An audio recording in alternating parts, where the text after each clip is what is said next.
Tiger Rising, Chapter 22, Chapter 23. You out in the woods with that girl again? His father asked as soon as Rob stepped into the room. Yes, sir, said Rob. Look over here, son. His father was standing at Rob's bed. Sir, said Rob. His heart sank. He knew what his father had found, the meat. He had hidden it under his bed until it was time to go and feed the tiger again. Where did this meat come from? His father asked, pointing at the bloody brown bag. Without thinking, Rob said Bouchon. Bouchon, his father repeated, low and dark. Bouchon? He don't hardly pay me enough to get by, and now he's giving us his rotten meat. He thinks I ain't man enough to put meat on my own table? Rob wanted to say something, but then he thought of Bouchon and held his tongue. I ought to teach him a lesson, his father said. The cords in his neck stood out like twigs. He kicked the bag of meat. I ought to, he said, making me work for less than nothing, giving us rotten meat. He went and stood in front of the gun case. He didn't unlock it. He just stood and stared and cracked his knuckles. Daddy, said Rob, but he couldn't think of anything to say after that. His mother had known how to calm his father. She would put her arm on his arm or say his name in a soft and reproachful voice, and that would be enough. But Rob didn't know how to do those things. He stood for a minute more, and then he walked over to his bed and grabbed a piece of wood and his knife. As he left the room, his father was still standing at the locked gun case, staring through the glass at the deer hunting rifle, as if he was trying to will the gun into his hands. Rob walked to the Kentucky Star sign.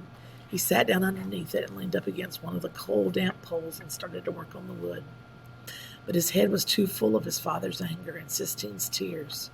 He couldn't concentrate. He looked up at the dark underside of the sign and recalled lying on a blanket, staring up at a big oak tree. His mother had been on one side of him, and his father, asleep and snoring, had been on the other. He remembered that his mother had taken hold of his hand and pointed up at the sun shining through the leaves of the tree and said, Look, Rob, I have never in my life seen a prettier color of green. Ain't it perfect? Yes, ma'am, he said, staring at the leaves. It looks like the original green, the first one God ever thought of. His mother squeezed his hand hard. That's right, she said, the first one God ever thought of. The first ever green. You and me, we see the world the same. He concentrated on that green. He let it seep through a crack in his suitcase of knot thoughts and fill up his head with color. He wondered if Willa May's cricket had been the same bright and original green. That's what he thought about as he carved, and so he wasn't surprised when he stopped and held the wood away from himself to see a wing and a beak and a tiny eye. It was cricket, Willie Mae's cricket, coming to life under his knife. He worked on the bird for a long time until it looked so real that he half expected it to break into song. When he finally went back to the room, he found his father asleep in the recliner. The gun case was still locked, and the bag of meat was gone. He wouldn't be able to feed the tiger in the morning. He wouldn't have to wait until Bouchon brought him another. He would have to wait until Bouchon brought him another package.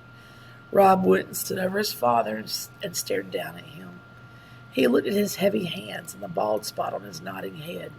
He was memorizing him and trying at the same time to understand him, to make sense out of his anger and his quiet, comparing it to the way he used to sing and smile when his father jerked awake.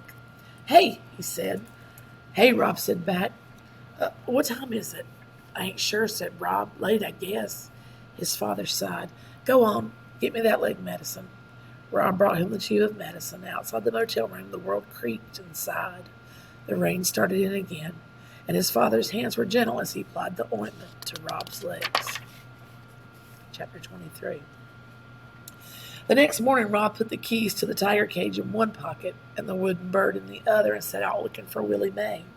He found her in the laundry room, sitting on one of the fold-up chairs, smoking a cigarette and staring into space. Hey there, she said to him. Where's your lady friend at? School, said Rob, but today's only a half day. He kept his hands in his pockets. Now that he stood before Willie Mae, he was afraid to give her the bird. What if it was wrong? What if he had carved it wrong, and it didn't look anything like the real cricket? What you giving me that shifty-eyed look for? Willie Mae asked. I made you something, Rob said quickly, before he lost his nerve. Made me something, said Willie Mae. For real? Uh-huh. Close your eyes and hold out your hand. I ain't, said Willie Mae, but she smiled and closed her eyes and put out her enormous hand, palm up. Rob carefully placed the bird in it. You can look now, he told her. She closed her fingers around the little piece of wood, but she didn't open her eyes. She puffed on her cigarette. The long gray ash on the end of it trembled. Don't need to look, she finally said. The cigarette ash dropped to the floor. I know what I got in my hand. It's cricket. But you got to look at it and tell me, did I do it right, said Rob. I ain't got to do nothing, said Willie Mae, except stay black and die. She opened her eyes slowly as if she was afraid she might frighten the bird into flying away. This the right bird, she said, nodding her head. This the one. Now you don't got to dream about him no more, said Rob. That's right, said Willie Mae. Where'd you learn to work a piece of wood like this? My mama, said Rob. He stared down at his legs. I know a wooden bird ain't the same as having a real one. It ain't, agreed Willie Mae, but it soothes my heart just the same.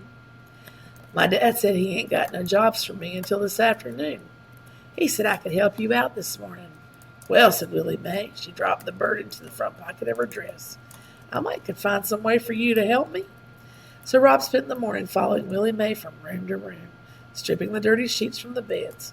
And while he worked, the keys jingled in his pocket, and he knew that soon Sistine would be out of school and that she would demand again that he unlock the cage and let the tiger go.